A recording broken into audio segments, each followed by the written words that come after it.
Teleimpacto, lo que necesitas saber.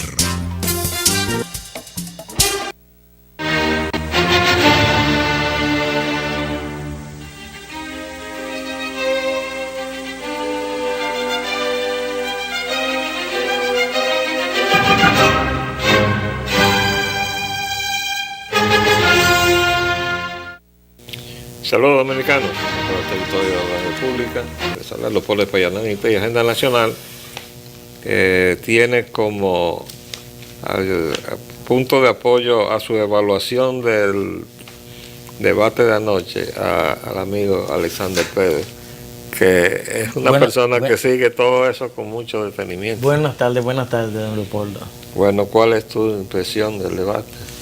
Bueno, no es simplemente una impresión. Yo creo que el debate estuvo, diría yo, desbalanceado, porque Hillary demostró su capacidad técnica, política, su capacidad de manejo, y Trump lució a la defensiva. Yo vi el debate entero, incluso era normal Hillary exponiendo ahí y Trump interrumpiéndola e incidentando. Yo de todos modos yo creo que Hillary, y yo se lo he dicho a usted, Hillary tiene ganadas las elecciones porque son 273 colegios que se tienen que ganar, y de esos 273 Hillary tiene 373. Tú estás describiendo esos mecanismos que se diseñan de la política norteamericana. Se diseñan y se llevan a la realidad para hablar de democracia y atentar contra la democracia. Uh-huh. Porque no tiene nada de demócrata que se deje de lado el voto del pueblo para sustituirlo por el voto de los delegados. Eso se parece a las cosas que se están haciendo aquí cuando el comité del central o el comité político del PLD decide la suerte del país. Sí, lo que pasa en Estados Unidos ha sido tradicionalmente así, y yo veía a un dirigente político norteamericano que le explicaba que en Estados Unidos necesariamente tiene que ser así las votaciones, porque Estados Unidos es tan grande que si fuera por voto popular, a los candidatos no le alcanzaran los 3 meses de campaña para peinar el país entero. Bueno, pero que de todas maneras así, porque los delegados, ¿a nombre de qué? No, porque ellos por estado que hacen la campaña. Ajá, pero eso es. Por estado. Pero nada, si tú vas estado por estado con tu discurso y tú llegas a un determinado apoyo del electorado. Yo recuerdo haber visto hace ya unos años atrás una convocatoria de lo que ellos llaman el Community Center, el sitio donde se reúnen los municipios, o sea, los condados, ¿no?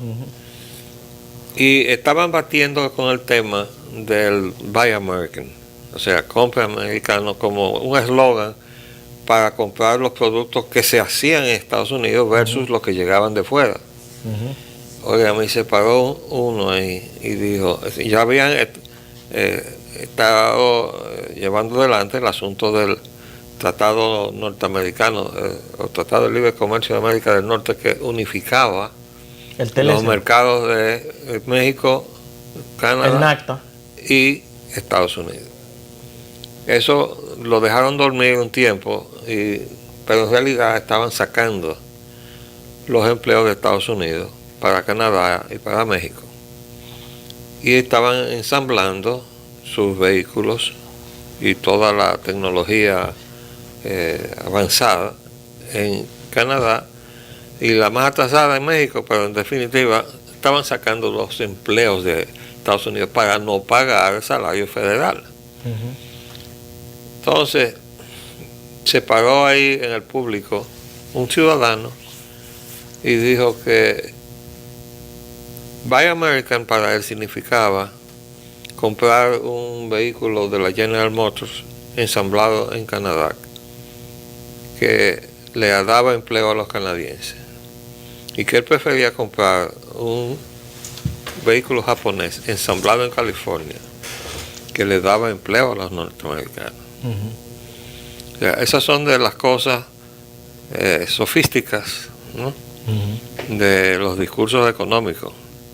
Ahora yo le tengo una mejor a usted. No recuerdo si fue la Chrysler o si fue la Chevrolet. Una de esas dos, no recuerdo cuál fue. Cuando Bill Clinton era presidente, el gobierno estadounidense emitió una orden que afectaba a las empresas automovilísticas para repatriar inversiones hacia los Estados Unidos. Y yo no recuerdo si fue la Chrysler o si fue la Chevrolet, pero una de esas empresas norteamericanas le respondió al gobierno norteamericano que la Chrysler no es una empresa estadounidense, que la Chrysler es una empresa estadounidense en Estados Unidos, japonesa en Japón, inglés en Inglaterra, francés en Francia. O sea, con eso le dijo, el capital no tiene fronteras. No tiene nacionalidad. El capital no tiene nacionalidad. El capital tiene inversiones. Óigame, yo he identificado siempre esa plutocracia que gobierna el mundo con los banqueros judíos. Sí, usted me lo Porque dijo. los judíos no tienen patria, Sí. ¿verdad? Le fabricaron entonces a Israel, y usted sabe de quién Y ellos fue. tienen una patria que es Estados Unidos. No, ellos están en China. Ya Sí, ellos- pero- no, ya ellos dejaron la economía de Estados Unidos como si fuera un bagazo. La gente sin empleo, el gobierno el más endeudado del mundo. Así es. ¿Por qué? Porque cuando ellos decidieron salir a buscar salarios de hambre en todas partes del mundo, para no pagar el salario federal establecido por ley, el salario mínimo, ellos no solamente incrementaron sus ganancias al salir de Estados Unidos para pagar esos salarios de monedas devaluadas, sino que el incremento de sus ganancias se acumulaba en los paraísos fiscales, a donde entonces no le pagaban impuestos al gobierno A norteamericano. nadie. Con lo cual crearon una situación tal que todos los años el gobierno de Estados Unidos se ve obligado, ya a la altura de septiembre, octubre, a pedir del Congreso de los Estados Unidos una nueva autorización de Ampliación más del techo- endeudamiento del techo de la deuda. para poder cubrir el presupuesto, El porque déficit. si no tienen que mandar para su casa a la mitad del gobierno de los Estados Unidos. Pero es que aquí pasa igual. Aquí en la Bueno, Repu- pero es que estamos copiando lo bueno, lo ¿verdad? que pasa es que Estados Unidos es un país que tiene más controles. Pero aquí pasa lo mismo. Aquí Ajá, el pero presupuesto, ¿tú crees que es una casualidad? el presupuesto de la nación aquí tiene un déficit de 77 mil Pero millones. ¿tú crees que es una de pesos. casualidad? Y hay que salir a colocar Estamos bonos. copiando lo que está haciendo Estados Unidos. Incluso eso de tener dos grandes partidos que son más de lo mismo, porque en la cúpula, Aquí debería ser igual. Es más, aquí óigame, en la cúpula, y yo tengo la lista de los miembros del Council on Foreign Relations del señor Rockefeller, están todos los dirigentes de los republicanos y de los demócratas. Donde está la diferencia es abajo, de la clase media hacia abajo, que era una clase media industrial, o sea, la gente que trabajaba en las industrias, la que se ha quedado sin empleo en los Estados Unidos. mire, yo creo que ese problema de déficit que tiene Estados Unidos y que también tiene la República Dominicana, yo creo que ese es uno de los grandes problemas del capitalismo como sistema. Lo que yo creo es ese. Pero ese es un modelo, óyeme, ese es un Pero yo modelo. creo que es propio del sistema capitalista, porque es que- Bueno, porque eso fue lo que nos trajo Leonel Fernández aquí en pero 1997. el capitalismo llegó aquí no con Leonel. No, hombre, no, pero nos trajo el neoliberalismo. O No, sea, el neoliberalismo, óigame, el primer enfrentamiento con Leonel Fernández lo tuve yo en la casa de Luis Julián Pérez, cuando él fue a buscar el apoyo del grupo de la Unión Nacionalista, a la cual nosotros pertenecíamos. Y él encabezaba a don Luis Julián. Y allá le llegó Leonel con Livio Cadet y con Abelito Rodríguez del Oro. Y nos tiró el discurso de cliché que tenía en la televisión. Y entonces ahí mismo dice, bueno, nos tenemos que ir, que tenemos otro compromiso. Yo le digo, yo sí lamento que usted se vaya. Porque eso que usted acaba de decir entra frontalmente en contradicción con lo que sustenta este grupo. Y creemos que eso no es más que una conspiración del mundo en desarrollo, en contra del mundo desarrollado, en contra del mundo en desarrollo. Entonces ahí fue que él dijo, le dijo al líder, no nos vamos a sentar, y se sentó a escuchar el chaparrón que yo le di. Yo le voy a hacer una pregunta a usted. ¿Cuándo se inicia la privatización del sistema eléctrico en la República Dominicana? ¿Con Leonel? No. Sí. No. Esa es una gran equivocación que hay en la República Dominicana. El sistema eléctrico, la privatización del sistema eléctrico en la República Dominicana. Comenzó con Balaguer. Claro, lo inicia Balaguer con los IPPPP. Mira, no olvide eso. Mira, óyeme. Pero acuérdese de eso. Quien crea los IPPPP, que eran los que de producción privada, es Balaguer. Sí. Que eran Falcon Bricks, Metaldón, ¿cuáles eran? Eran 8. Eran 8 empresas que le estaban vendiendo energía eléctrica al gobierno. ¿Qué es lo que hace? Y no me dejes fuera Guarola y Ganso. Guarola y Ganso se asoció con este muchacho que era el secretario de Bluehorn, el hijo de un argentino. ¿No fue para la Smith Enron? Yo creo que Guarola fue para la Smith Enron. No, ellos fueron los que se inventaron poner el negocio de venderle a la Corporación Dominicana de Electricidad. Sí, pero yo creo que fue... Pero a lo que yo me refiero es... Porque acuérdense que el Smith Enron... Todavía existía la Corporación Dominicana de Electricidad. Lo que hizo Leonel Fernández fue desmantelar ese aparato. Ahora yo le voy a hacer le voy a dar una información a usted. Cuando el doctor Peña Gómez, a raíz de las elecciones del 94, ya era el presidente del país. Porque era el candidato del diálogo interamericano. No, porque Peña Gómez era el candidato ya porque las elecciones del 96 se hicieron para que Peña Gómez las ganara. Óigame. Usted y yo lo sabemos. Pero es porque era el seleccionado de la plutocracia para la fusión de la isla, señor. Sí, pero... Era un candidato haitiano que nosotros íbamos a ser presidente de la República Dominicana. Sí. Porque eso es lo que dice la Constitución de Haití.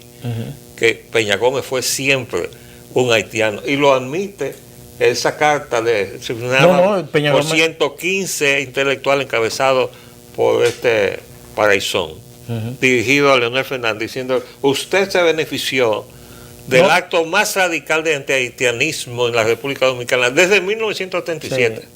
Óigame bien a dónde se fueron. Sí. ¿Y qué quería decir eso?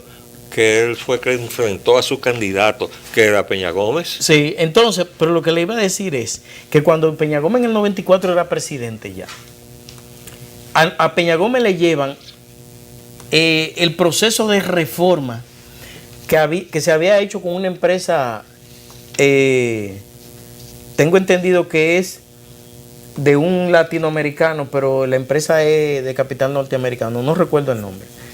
Y a Peña Gómez le llevan el programa, el proceso de reformas económicas que se iban a introducir en la República Dominicana.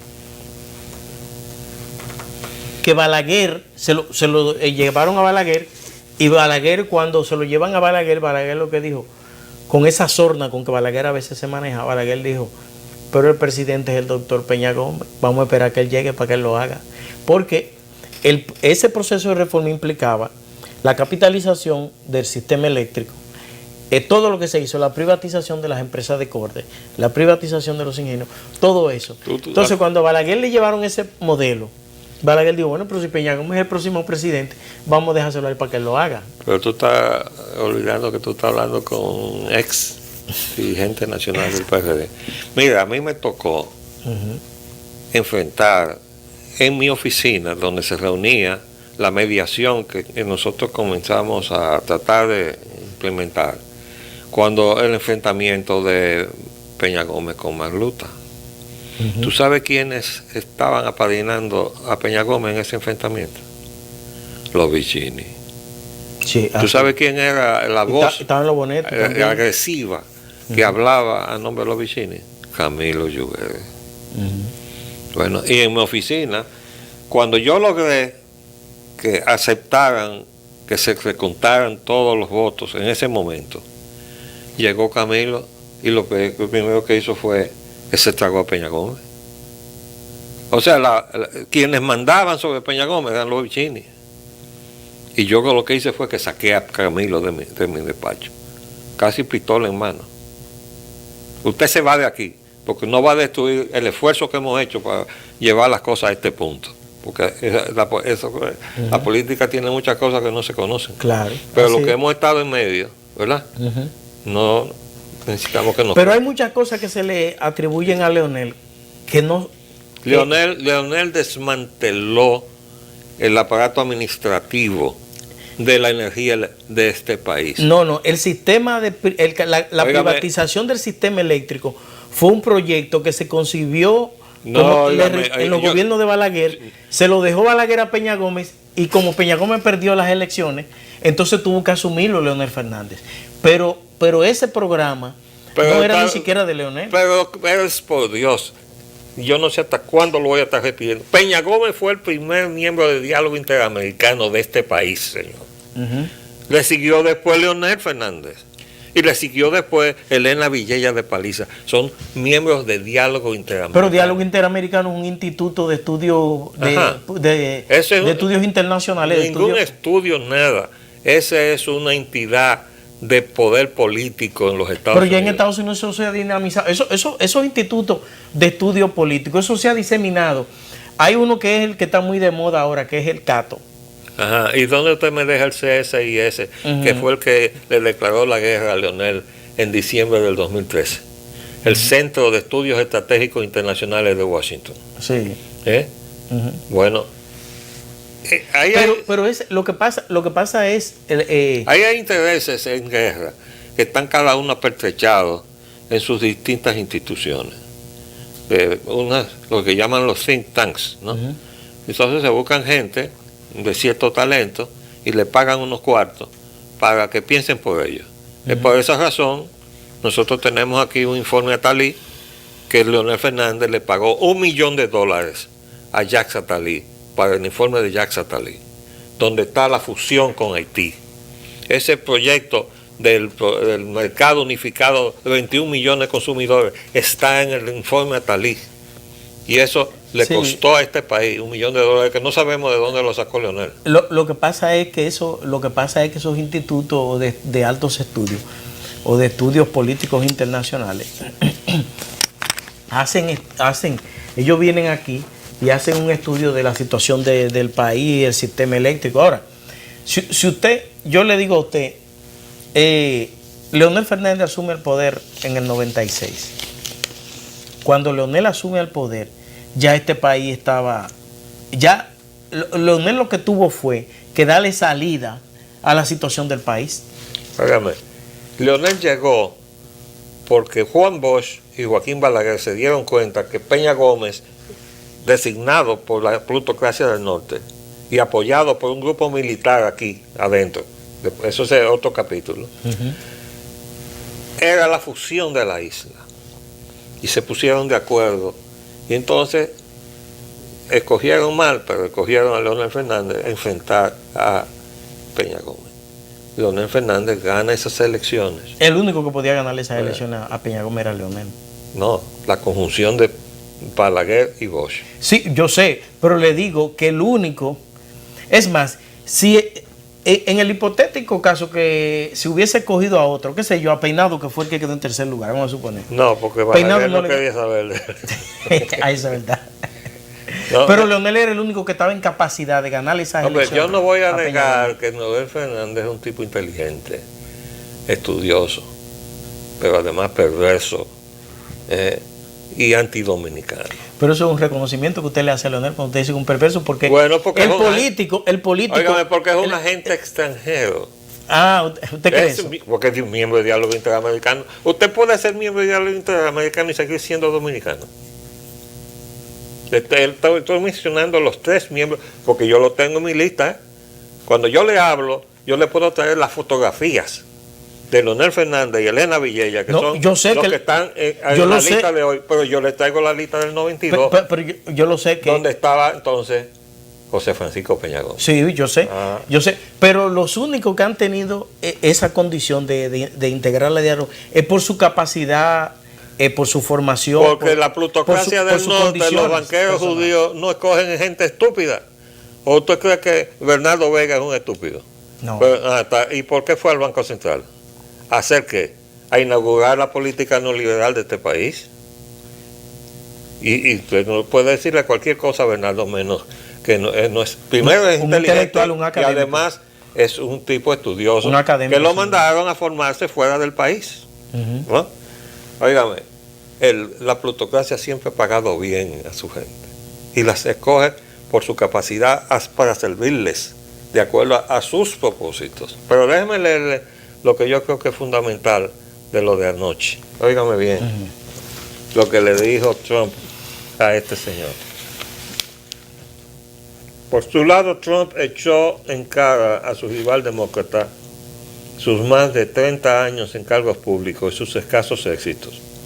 El republicano criticó el acuerdo de libre comercio con Canadá y México, TLCAN o NAFTA en inglés, firmado en la década de 1990 bajo la presidencia del marido de Hillary, Bill Clinton, al calificarlo del más desastroso de la historia y responsable de la fuga, esto es lo esencial, de miles de puestos de trabajo de Estados Unidos.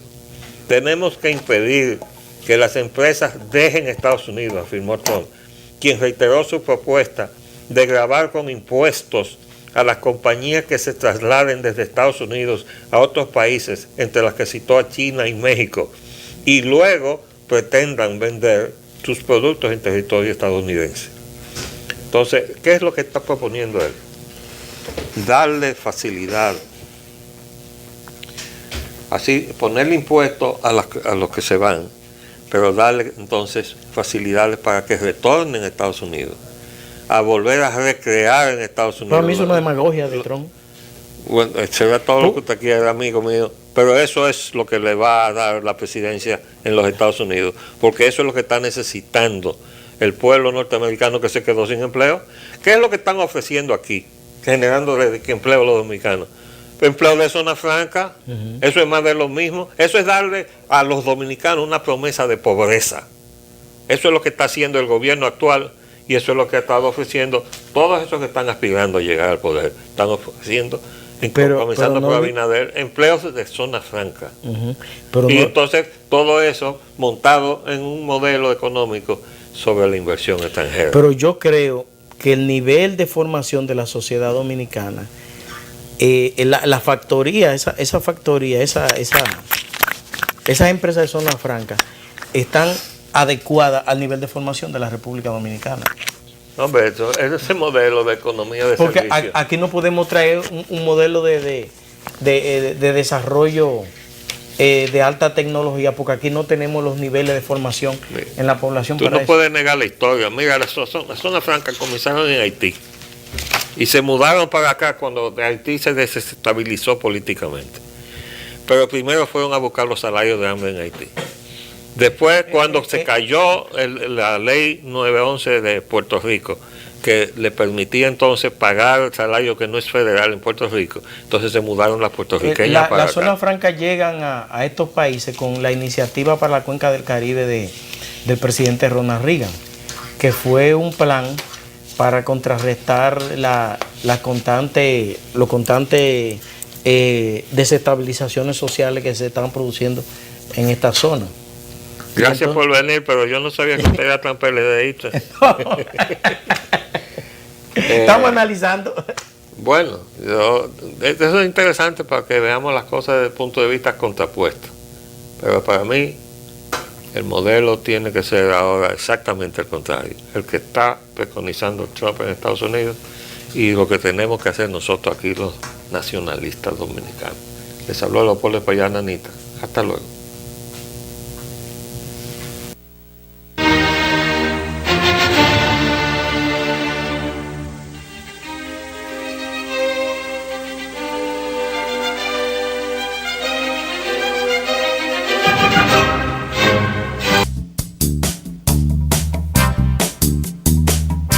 Teleimpacto, lo que necesitas saber.